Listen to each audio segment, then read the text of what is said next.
Nongeye kubasuhuza nshuti mwese mukurikirana ibiganiro byacu, bibaye nawe ari ubwa mbere uhageze ndagusuhuje. Ubushize twaganiraga ku gihugu gitangaje gifite kalendari yacyo yihariye ndetse kinafite Bibiliya yacyo yihariye.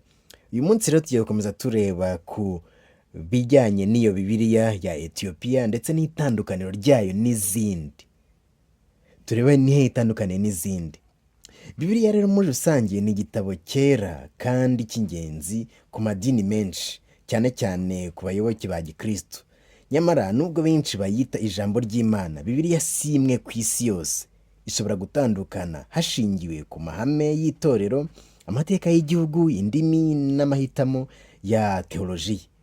Muri iri tandukaniro rero hari Bibiliya ya Ethiopia izwi kandi nka Bibiliya ya Orthodox, iyo bita Tewahedo, ihagarariye imwe mu ngero zidasanzwe z'ukuntu itorero ryagize uruhare mu guhitamo, kubungabunga no gusobanura ijambo ry'Imana mu buryo butandukanye n'ibyo tuzi mu Burayi cyangwa se mu burengerazuba bw'isi.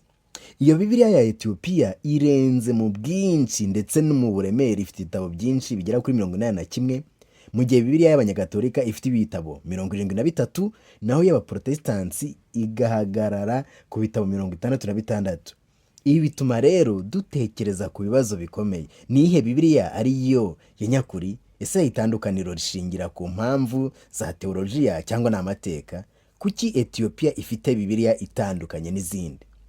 Tugiye rero kurebera hamwe tunasesengure Bibiliya ya Ethiopia, inkomoko yayo, uburyo itandukanye n'izindi Bibiliya, igisobanuro cy'iyo myandikire muri teolojiya ya Ethiopia, ndetse ni ingaruka nziza cyangwa mbi ishobora kuba ifite ku bijyanye n'iki n'ubukristo muri In a rusange. mountain monastery at 7,000 feet. Ushobora kwibaza uti Fast forward to 1604. King James I Itorero rya of England, Ethiopia rizwi nka troubled by Ethiopian conflicting Orthodox Bible translations, Tewahedo ordered a Church, ni standardized rimwe mu version, matorero ya the mbere King mu mateka James ya Bible. Gikristo. But Rikaba Ethiopia's ryemera ko scripture was already complete, ryashinzwe untouched n'intumwa by ya European Filipo politics. mu kinyejana cya So mbere. why was it erased from the global narrative? The answer lies in power. The Ethiopian Bible included pseudepigrapha, books like Enoch, which describes fallen angels and apocalyptic visions. To European councils, these were heretical and possibly even contained information and ideas that the Catholic Church preferred to remain hidden from simple folk like you and me. But in Ethiopia, ku mateka ya Ethiopia byanditswe mu rurimi rwa Jez, ururimi rwa liturujia rukoreshwa na kiliziya kugeza na n'ubu, nk'uko na kiliziya gatolika yagiye bakoreshaga ikilatini cyangwa n'uko ngubu ukaba ugenda ukibonamo mu byo bakoresha bitandukanye. Bo rero baracyakoresha ururimi rwabo muri liturujia yabo.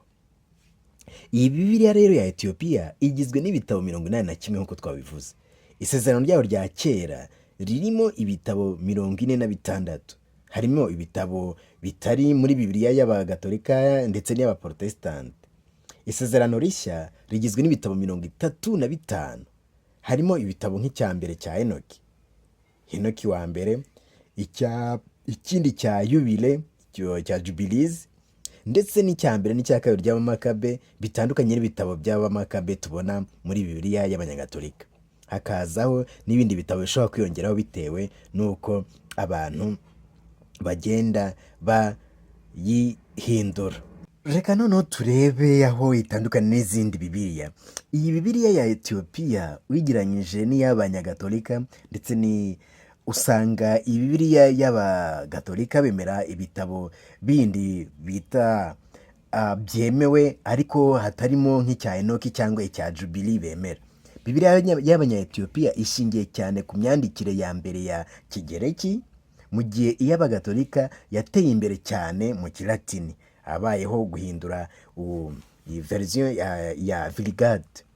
Bibiliya ya Ethiopia iyo uyigereranyije n'iy'Abaprotestanti, Abaprotestanti bakomoka ku mavugurura yagiye abaho ya Martin Luther, bahitamo igitabo cya Kiyahudi, ibitabo bya Kiyahudi cyane babishingiraho, ndetse nk'isezerano rya kera bagakuramo ibitabo 7 byemewe na Kiliziya Gatolika, bo bahise babikuramo. Birushaho gutandukana n'iya Ethiopia. Urumva niba iya Kiliziya Gatolika n'undi nayo yari isanzwe itandukanye n'iy'Abanya-Ethiopia, abaprotesitanti baza nabo bagakuramo ibindi bitabo, noneho byarushaho gutandukana cyane. Etiyopiya rero ntiyigeze igira impinduka z'amareforme yagiye abaho cyangwa zindi zose zagiye zibaho. Ibyo byayibujije guhindura imibare y'ibitabo nk'uko byagenze ahandi. Bibiliya rero ya Etiyopiya iyo uyigereranyije n'iy'aba Orthodox bibura bo muri Aziya ndetse n'abandi b'iburasirazuba, abo twakwita aba Oriental, hari aho nayo itandukaniye, kuko nabo ni aba Orthodox. Nubwo bose bemera iriya Bibiliya yindi isanzwe ya Etiyopiya ifitemo kano zirenze, ifite ibitabo birenze 41, mu gihe amatorero y'abagereki b'Aborthodox bo mu bahariya mu burasirazuba cyangwa mu Abarusiya nabo, kuko ni Kiliziya Gatolika zaho zo mu Burusiya ndetse na hariya mu Bagereki, bo bagira ibitabo 76 cyangwa munsi yabyo gatoya. Urumva ko nabyo biri hejuru y'ibya Kiliziya Gatolika, bo bakagira 76 bari Aborthodox bandi, mu gihe Aborthodox bo muri Etiyopiya bo bafite ibitabo bingahe? Ibitabo 76, mu gihe abandi bo muri Etiyopiya, aho muri Etiyopiya bafite ibirenga 81, Aborthodox bandi bo muri mu Burusiya, muri Aziya handi, bo bakagira 76. Babivugaho iki rero?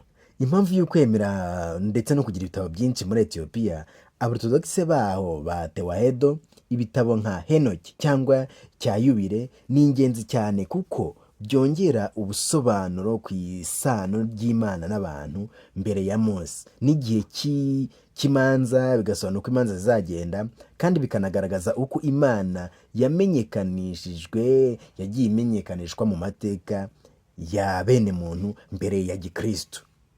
Uruhare rwayo rero mu muco n'ubwigenge bwa Etiyopiya, kubera ko Etiyopiya atari igihugu cyakoronijwe mu buryo bwimbitse, yagiye rero igendera ku mahame yabo, ntago yirinze kugendera ku mahame y'Ubwongereza bwashaka kuyikoloniza, Ubutaliyani cyangwa se Ubufaransa. Bikaba byarayifashije kubungabunga umutungo w'ubwiru w'ibyabo bwite, babikomeraho umwimerere n'inyandiko ndetse n'umuco.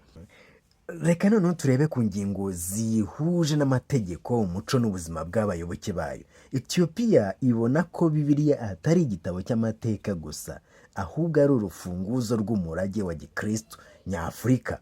Umuco wabo n'amategeko nko kubahiriza isabato, kwirinda ibiribwa bimwe, n'umuco wabo kwiyegurira Imana mu buryo budasanzwe bishingiye ku myandikire ya Bibiliya yabo.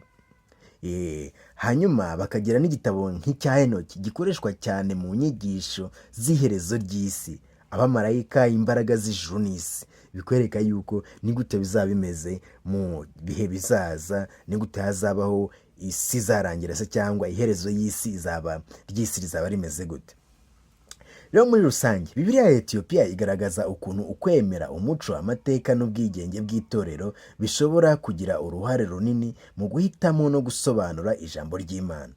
Nubwo idahuye n'izindi mu mabare cyangwa mu mikorere y'ibitabo, ifite agaciro gakomeye ku bayoboke bayo, kandi ikanagaragaza ishusho ry'ubwigenge bw'iyobokamana ry'Abanyafurika batigeze bafata iby'Abanyaburayi ngo bibinjiremo kurusha ibindi. Ibi bituma dukomeza kwibaza, ese Bibiliya ni imwe cyangwa ni inyandiko y'Imana?